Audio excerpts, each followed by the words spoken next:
It's good to see you, Suzuki-san. Thanks. All right if I stop in? No need to ask.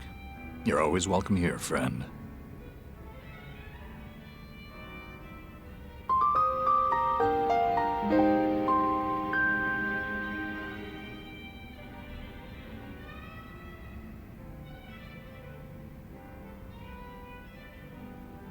Sir?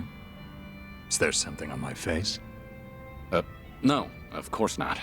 I apologize. Just a little joke I have. After all, there's always something on my face.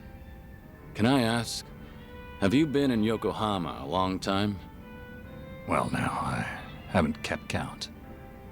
Must be over a decade at this point. Huh. That is quite a while. One more question, sorry. Do you happen to have a favorite food? Good question. Why do you ask? Cold noodles. Any chance you're, partial to them? Guilty as charged. I do fancy a bowl now and again, yes. It's just... I once knew someone who preferred them as well. He was practically an older brother to me. And you bear such a striking resemblance to him. I couldn't help thinking that, maybe...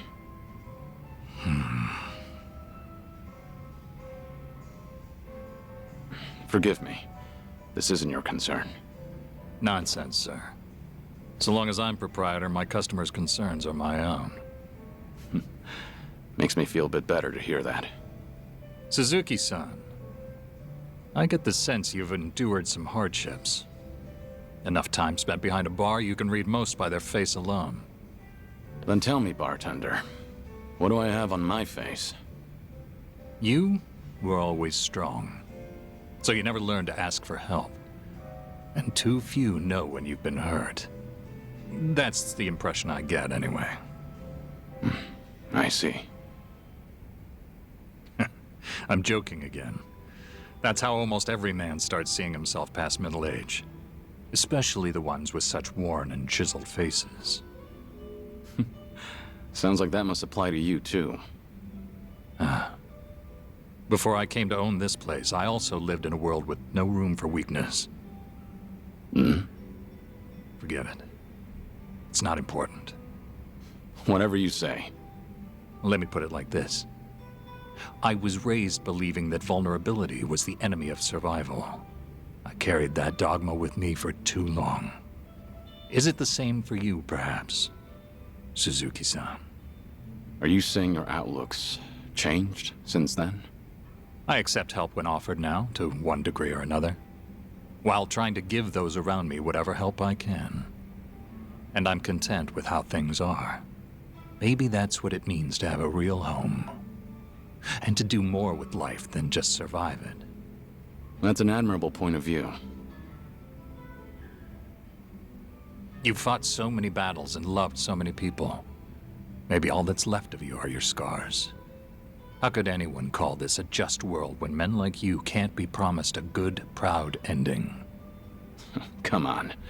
How do you know you say that to all the guys? I'm saying it to you. Saying it as someone who's found a happiness here that I worry you never could.